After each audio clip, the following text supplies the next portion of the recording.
few more months before I formally entered the last leg of my unicorn status in the JET program. In the JET program lingo, unicorns or the unicorn ALTs are those who stayed in the program or who are staying in the program for 4 to 5 years or 4 or 5 times of contract year. This is because most participants end their JET program journey after 2 years or 3 years in the program. So for me, I'm now on my 4th year and I'm just waiting for my 5th appointment later this year. Wow! So for this video, I'm going to share a few things that I love about being an assistant language teacher or an ALT under the JET program. First and foremost, of course, the opportunity to work and to live here in Japan. So for many, Japan is a utopia. Like for jobs, for entertainment, for anime, for tourism, for culture, for language, name it. So Japan is on the top of each list. We may have a variety of reasons, but I hope we all agree that Japan is the ideal country or the ideal place to live in and to work in. Of course, it's far from being a perfect country. And there are a lot of things that are different from back home or to our home countries. So first off, we have language, we have culture, we have practices, traditions, beliefs. But then again, it's ideal. It's an ideal place. Number 2 is salary. So as we all know, JET salary is not a secret. So you can just search for JET program or JET program salary on the internet and you can see it immediately. Though ISID or ESID, every situation is different, is real. It's just enough for me and my family to live our daily lives here and to pay our bills.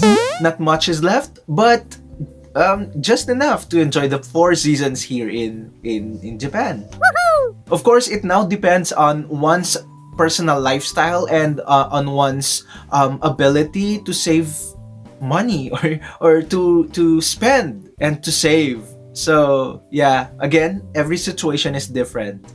Number 3, Nihongo or Japanese language skills. So as I have mentioned in one of my previous videos, when you work as an assistant language teacher here in Japan, you are forced to learn the language. It's not that somebody or someone or an organization forces you to study it, but it will just come out naturally. I mean, the motivation for you to learn it will just come out naturally because you will feel the need to do so in doing your daily tasks or your daily lives. So at work, and then in the community where you live in, and then on your commute to work and in going home, you will need Japanese language skills. So again, it's up to you. It's up to your motivation on what level or up to what level you're going to study or you're going to learn the Japanese language. And whether you're aware of it or not, you will realize as days go by that somehow your Japanese language skills or your Nihongo skills have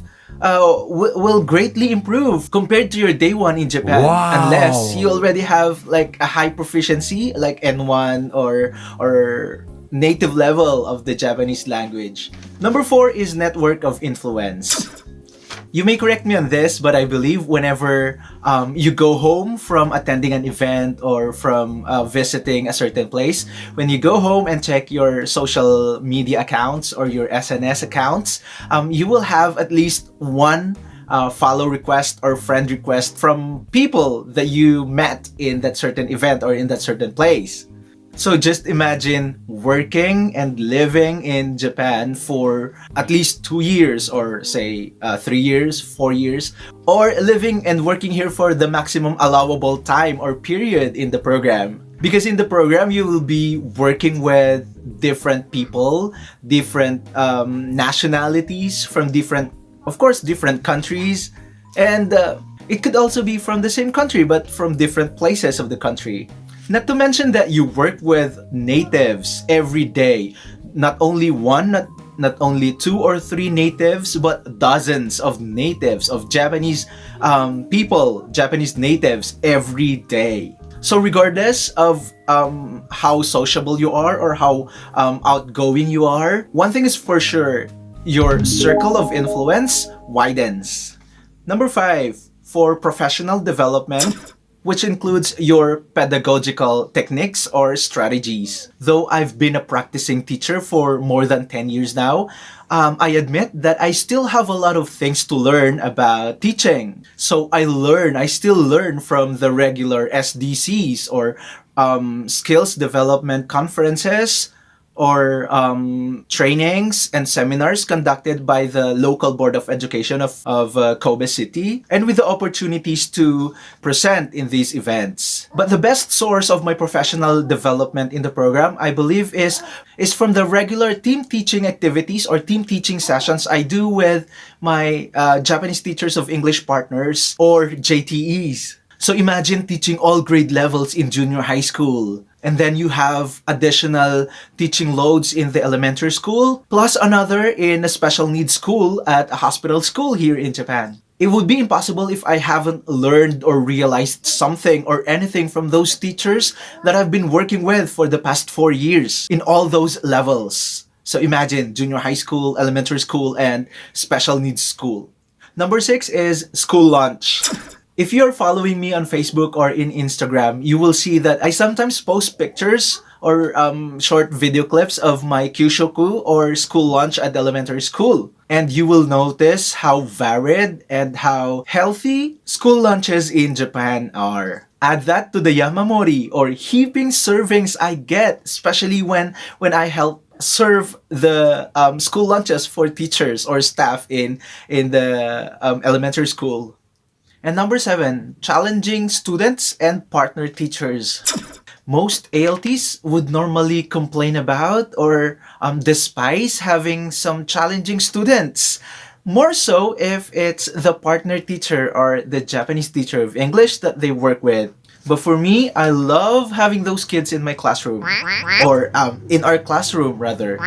For a simple reason that I believe those kids help me become better personally and professionally. I've had some before.